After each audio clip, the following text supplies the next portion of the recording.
It was 1 o'clock at night. My cousin brother Sahil quietly opened the door to my room and peeked inside. Seeing me asleep on the bed, he entered and silently latched the door from the inside. I was actually awake, just pretending to be asleep while holding my breath. There was no one else in the room except the two of us. I was completely sure why Sahil had come into my room in the middle of the night. With my eyes closed, I kept wondering what would happen next. I had already begun to sense what Sahil was about to do, but I couldn't stop him, or maybe I didn't want to. Why? You'll find that answer soon. How did it all start? And what did Sahil see in me that made him act this way? After knowing the full story, you'll be shocked to learn how he, with just his sweet words, managed to... Hello friends, my name is Ria, and I was 20 years old then. I was in my final year of college. It was winter break at the time. My mother worked as a nurse in a hospital, and she often had night shifts. After my father passed away, it was just the two of us at home, Mom and me. That day, too, Mom had gone for her night duty, and I was alone at home. After finishing my college assignments, I was completely exhausted. I lay down on my bed to rest. My whole body ached, and there was a slight pain in my head. I was lying there with my hand over my eyes when suddenly the doorbell rang. I looked at the clock. It was 10 p.m. Who could it be at this hour? Frightened, I walked to the door and asked, "Who's there?" A voice came from outside. "Ria, it's me, Sahil." Sahil. He was my maternal aunt's son. He lived in another city, preparing for some competitive exams. I quickly opened the door. He was standing there with a bag slung over his shoulder. "Oh, Sahil, you? At this hour? Is everything all right?" I asked in surprise.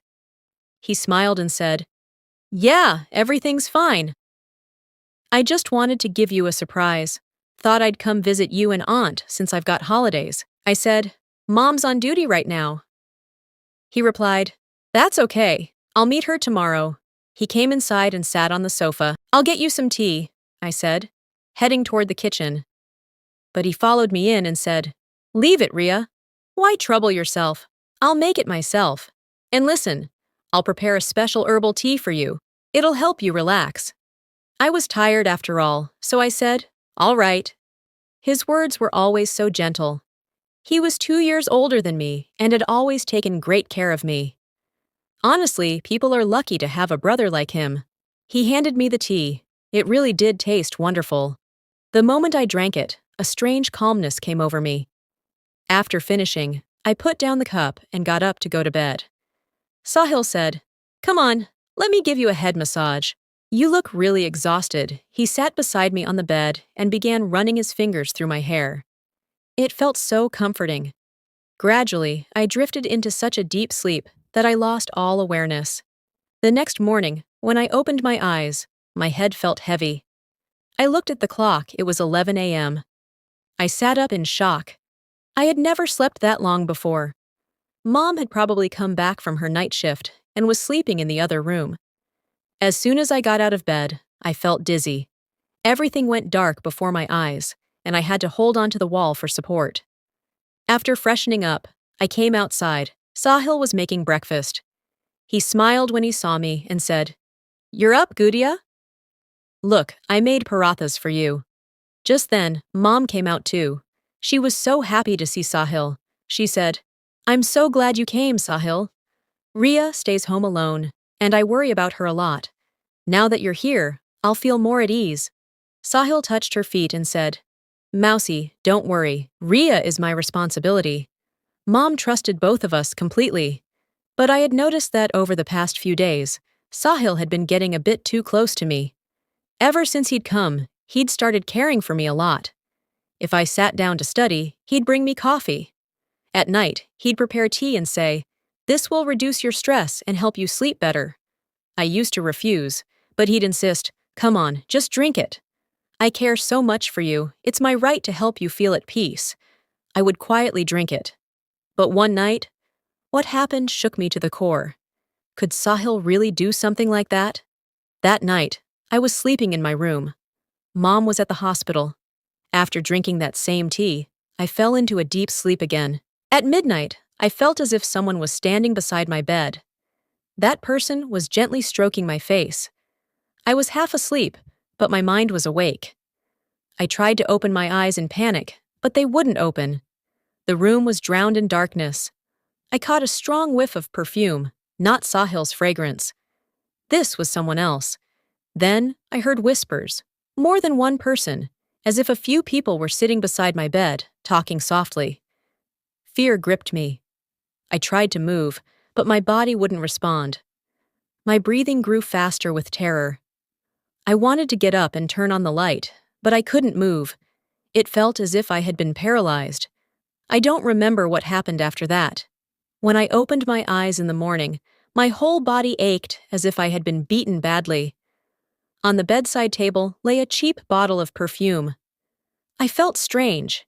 When I looked at myself, I realized that the buttons on my shirt were broken. What was happening to me? With great effort, I got out of bed. I felt dizzy. It was hard even to walk. I couldn't understand what was wrong with me. It felt as if I hadn't slept, but had gone through some kind of exhausting ordeal. Just then, Sahil came in. He seemed startled to see me and quickly ended a phone call.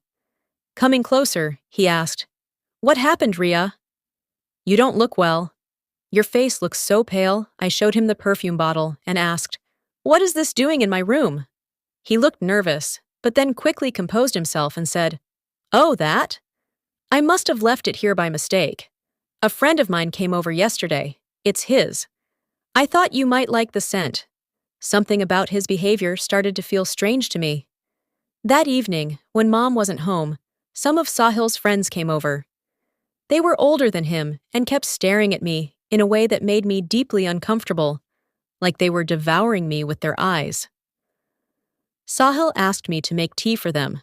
Scared, I went to my room and locked the door. When they left, I lashed out at Sahil. "Your friends should never be seen in this house again." But the next moment, he held my face and said softly, "Why so angry? They just came to visit. They won't come again. But you won't tell Aunt about this, all right?" His behavior left me deeply unsettled. Sometimes he acted affectionate, and sometimes he got angry. That night, he again offered me that same herbal tea. I refused, but he insisted, "Let me take care of you. I'm the only one in this house who really cares about you. Aunt is always busy with work anyway." I gave in and drank it. As soon as I did, sleep took over me. But when I woke up, I was shocked beyond words. My head was spinning badly. The bed sheets were in complete disarray. There were some scattered currency notes on the bed. Whose money was that? I couldn't speak. The pain in my head was so unbearable that I collapsed back onto the bed. It felt as though someone had drugged me to make me unconscious. I could again hear faint whispers nearby, but I couldn't recognize the voices. The only one I could make out was Sahil's. It sounded like he was in my room, scolding me softly. "Just go to sleep quietly." After a while, my vision started spinning. When I finally came to, the first thing I did was look toward the bed, where the money had been earlier. But now, there was nothing there. Once again, I felt strange. I wasn't a child anymore. I could understand what was happening. No one else in the house would come into my room. Then what was happening after I fell asleep? Why did my entire body ache every morning? Why had my complexion turned so pale? Day by day, Sahil was trying to get closer to me. But every time, I made some excuse and locked myself in my room. My mind was filling with disturbing thoughts. My health was getting worse. Seeing my condition, even Mom became worried. She said she'd take a day off from work the next day to take me to the doctor. Eventually, I went to the doctor myself. After the ultrasound, the doctor told me I was pregnant. I was shocked to the core. Who could have done this to me? Sahil was my brother. But then it struck me, he was my cousin, not my real brother. Thoughts like these began to torment me even more. I didn't know how I could possibly tell my mother about this. One day, I went to the hospital, and, before getting an abortion, I asked the doctor to perform a DNA test on the baby. When the report came and I saw it, my breath stopped. It wasn't what I had feared. The child wasn't Sahil's. But then another question arose. Whose was it? To uncover the truth, I installed a hidden camera in my room. I needed to know what was really happening. A few days later, when Mom wasn't home again, Sahil came into my room. He handed me that same herbal tea. I tried my best not to fall asleep, but there must have been some kind of sedative mixed into the tea. The moment I drank it, I lost consciousness. When I woke up the next morning, Mom had already returned home. I immediately checked the recording in my room, and my world came crashing down. Filled with rage and shock, I stormed out of my room, grabbed Sahil by the collar, and started slapping him repeatedly. Mom, hearing the commotion, ran to us. She grabbed my hands and shouted angrily, "Have you lost your mind, Ria? Why are you hitting him?" Crying hysterically, I screamed, "Look at what this disgusting man has done to me." I showed her the camera recording. When Mom saw the video, she collapsed to the floor. She couldn't believe her eyes. Consumed by fury, she grabbed Sahil and began beating him. Blood started dripping from his nose and mouth. Then, in anger, Sahil shouted, "I never considered her my sister." I needed money, and people were ready to pay lakhs for her. I had my own needs to fulfill. That's why I did this. Hearing those words, I covered my ears and cried uncontrollably. Mom beat him until he was covered in blood. We immediately called the police. The police came and arrested him along with his friends. The child growing inside me was illegitimate. I got an abortion. But the horrific game Sahil played with me will haunt me until my last breath. A real brother is one who protects your honor, not one who destroys it.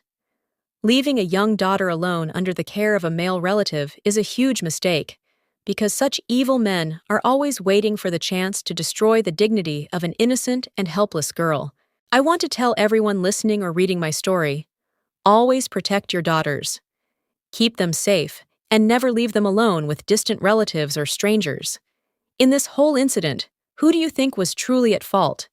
Was it my mother, who got so caught up in the race to earn money that she neglected me? Or was it me, who stayed alone in the house with my cousin and trusted him too much? I always thought of him as my real brother, but he broke my trust in the worst possible way. So friends, always stay alert for the safety of yourself and your family. What do you think? Who was most at fault in this entire incident? Share your opinion and suggestions in the comments below. If you or someone you know has ever gone through something like this, make a decision today to protect yourself and your children. Be aware, stay safe.